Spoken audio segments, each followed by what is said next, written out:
So we've been sugaring for about 15 to 20 years. Every location is different, but Connecticut and the New England region, southern New England, the best time of the year is roughly that month span between Valentine's Day and St. Patrick's Day. You're looking for those cold, cold nights below freezing, warm, warm days, over 40, 45 degrees. It's usually about a month window. Sometimes we'll get an early 2-week run, sometimes we'll get a late 2-week run. But usually you're tapped for about a month, and then you pull them anytime you see the buds come off the tree. It's definitely evolved, but at the same point, if you're doing a backyard sugaring like us, it's fairly similar. You just have better materials, right? Like metal spouts instead of wooden spouts, which our Native American ancestors had. You're boiling it over gas-fed units instead of wood-fed.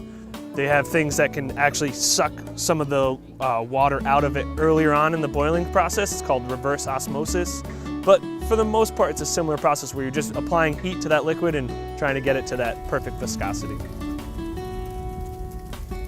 The sap that we collect from the maple trees, most of the maple trees we tap are sugar maples because they have the highest sugar content. They have about 3% sugar in the sap. Identifying the maple trees, we're looking for trees that have very shaggy, flaky bark. They're one of the few trees that actually has opposite branching, where they have a branch coming off one side of the limb, they have a branch coming off the opposite side, as opposed to alternate branching or spiral branching. From there, if we have the right tree identified, we go up to it and we drill it using a power drill. And we only drill about 1.5 to 2 inches into the tree. And what we're doing is hitting the xylem of the tree. That's where the sap is flowing up and down the tree. The sap will flow down to the base of the tree to gather nutrients from the ground to help produce, push those nutrients through the tree itself and help it grow strong. It flows up during the day because it's warmer during the day. And that's what we want. We want cold, below freezing nights and warm days where it's above 40, 45 degrees. But when we're drilling the holes, some people worry that we're hurting the tree, and we're not actually hurting it at all. But this is probably the most recent hole that was drilled in this tree, so it hasn't healed yet. This is probably the next most recent, and you can see it's already healed about halfway. And then this one here, disregard the hole that somebody drilled into it, but this is a fully healed hole right there. You might be able to see a couple others that are fully healed there. So the tree heals itself, much like a human. So we drill those holes so that we can hammer in our spiles, which we just use metal ones here. And we just hammer them in, and it has a hole sitting on the bottom so that when the sap is flowing up during the day, it can drip out of the front. So then we just hang our bucket from that,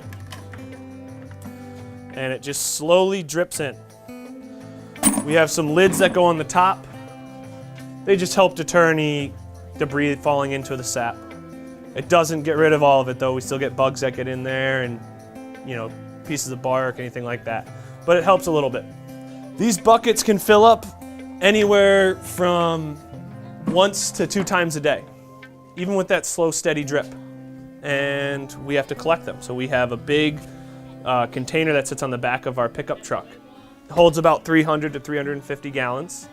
And we're basically taking that and filling it every day if it's a great season. From there, we bring it back and we put it into our holding tank outside, which holds about 200 to 250 gallons.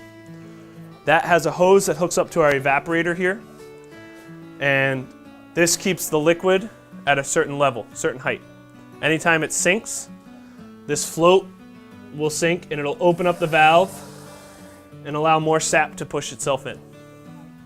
It pushes the liquid into the back pans, which have the drop flues. So they sink lower than the front pans so that the heat from the wood-fed base, the arch, can hit that liquid at a high temperature. And then as that happens, we see steam that starts to come off, because that's what we're doing. We're getting rid of the water that's in the sap. As that happens and we're getting rid of the water, the liquid starts to get thicker. And once that liquid gets thicker, we're going to have it it's going to basically push itself to these front pans, which we can finish into syrup. We won't finish it on these pans because it's hard to keep that heat at a constant temperature, at a high temperature. So we actually pour it off from this spout into a pot right here. And this pot sits on a turkey fryer. And it's gas fed, so now we can keep it at a constant high heat. Once this heats the liquid up to 219 degrees, we should have perfect syrup thickness, perfect viscosity of the liquid. We have a thermometer that we stick in there, but we also use a tool called a hydrometer. We pour our liquid into a hydrometer cup, and then we take our hydrometer and drop it in. And if it drops in and it sinks below the liquid, the top of the liquid, that means that our liquid's too thin. So it's not syrup viscosity yet. If our hydrometer sits and the top of the liquid floats either on one of these red lines or in between them, we have a perfect thickness of the liquid. That's syrup thickness. If it floats and it's above these red lines, we've overcooked our syrup. We probably have more of like a molasses, which isn't bad, but it's just thicker. From there, we actually, if we did scorch it, that's called scorching your liquid or your syrup. Sometimes you can overcook it and turn it into granulated sugar, which I've done plenty of times in my many attempts of sugaring, but you can use that too, right? You can put that in your coffee, anything like that. After that, if you have the perfect liquid, that syrup that we want, we pour off we turn off the heat and we pour it into our filtering can. And we just have two different types of filters. We have a paper filter, which is very similar to like a coffee filter. And then we have a wool filter underneath that. And basically what's happening is we're getting rid of any of the bugs that did get into our sap. We're getting rid of any tree debris. Also, we're getting rid of any burnt sugar.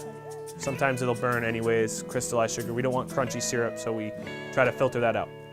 Once it filters through this, we'll take those filters out and we'll pour it into our bottling tank. In this bottling tank, we can heat it up again to 180 degrees. Very similar to like milk production, we're just pasteurizing it. And after it hits that 180 degrees, we turn off the heat and we start bottling it in our bottles. For 40 gallons of sap that you collect, you're only producing 1 gallon of syrup. Some people say it's a labor of love, and it truly is. You're doing all that wood splitting, you're doing all that lugging of the heavy buckets of sap to create such a small amount of syrup, but it's worth it. It's well worth it. We're proud of our Connecticut maple syrup for sure.